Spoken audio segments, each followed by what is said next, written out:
Hello everyone, welcome back to another episode of Parts Talk. Thank you for joining me. I appreciate each and every one of you. Now, I have a question. Do you think automakers are taking this a little bit too far? The thing is, some Q1 earnings are out and it shows car makers are earning far less than what they forecasted or may have anticipated. Well, except for Toyota, who held steadfast with their decision to only promote and push hybrid models. Well, for now, let's take GM for example. As in 2019, they made a net income of about $2.1 billion while delivering over 665,000 units. And fast forward to 2024, the same GM made over $3.1 billion, but only delivered 594,000 units. Automakers try to employ this strategy by supplying less with hope of increasing demand while capitalizing on the increased prices by passing on the cost of production to their consumers. But they were in for a big surprise. Before we get into it, let's take a look at our first feature. The federal government wants all new cars sold in Canada to be electric by 2035, but there are concerns that target may be unrealistic. Companies like Tesla say they're seeing a drop in electric car sales, and a recent survey found many Canadians aren't ready to make the switch. Here's Pat Foran and Consumer Alert. Pat. Nathan and Michelle, the survey by Auto Trader found that more than half of Canadians say they don't want to buy an electric car as their next vehicle. They have concerns about charging stations, cold weather, and battery life. I was totally in shock. I was blown away. Darren Smith of Mississauga has a 2016 Hyundai Sonata Hybrid. It has less than 100,000 kilometers and it's been in the shop for almost 3 months. It needs a new engine, which will be covered under warranty, but it also needs electrical repairs and a new hybrid battery that will cost him almost $15,000. Maybe I would look at buying a new vehicle.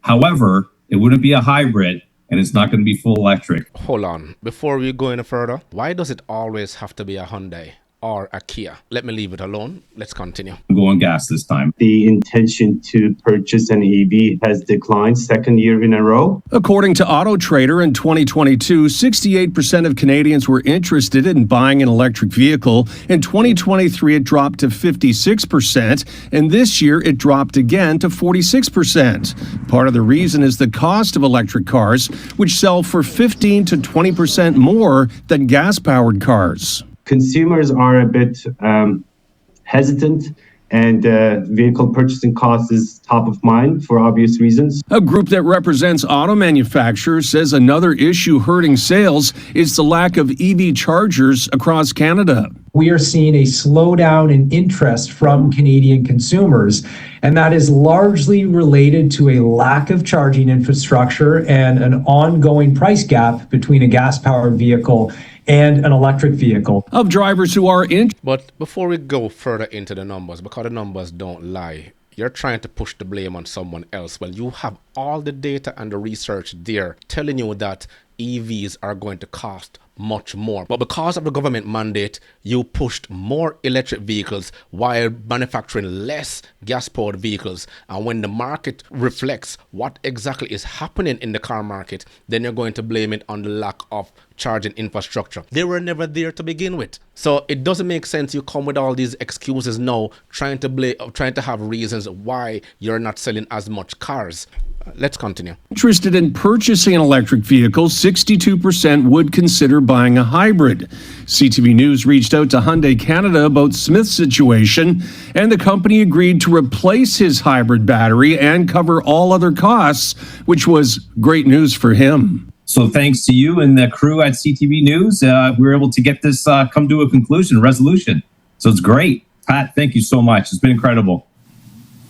And about 11% of new car sales are electric, and the industry says prices should continue to come down. 75% of those asked said they feel it's unlikely Canada will reach its target to sell only electric cars in 2035. On your side, I'm Pat Foran. So 2 takeaways from this right here. It shows that he's willing to wait over 3 months to spend an average of $14,000 to fix his old car rather than take on another expense of getting a brand new car, which costs much, much more. And it doesn't even matter if it's a hybrid, fully electric, or a gas-powered vehicle. The cost of ownership is just too much. And again, here comes mainstream media to the rescue in order to salvage this man's frustration in getting his car repaired between himself, maybe the dealer, and the manufacturer. It never ends. And to go further, the average car payment rose to about $791 per month and calculated to inflation and high interest rates, which we're experiencing. And with the flagging economy, disposable income is drying up. Who are the new players or new consumers who are willing to shell out more than $80,000 for a brand new truck? Let's take a look at our next feature. We've seen a steep decline in the last 6 months. Fewer Canadians are interested in buying electric vehicles, and if the dust on this Tesla is any indicator, less of them are moving. A recent survey from Automakers shows less than half of Canadians are interested in making the switch, saying they have concerns about the future of the technology. When you have a car on fuel, there's no problem to find the gas station. But with an electric car, then you have a problem. You don't really want to drive to Edmonton for 3 hours and then find out that you have to sit for 2 hours to charge your vehicle and then head yourself back.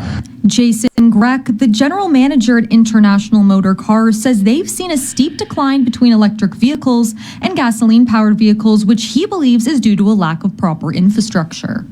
I think for EVs to become successful in the Alberta market, incentivization is extremely important for the consumer. Whether it's solar power in your house or finding other stations that they can charge along the way in longer and greater distances. He's still optimistic the EV market has a future, providing it gets the right support. But it may still take some convincing from consumers. Considering all the expenses that Canadians are incurring right now, especially food prices and gas prices, I think it's becoming increasingly more difficult to make sustainable choices. More expensive, not practical.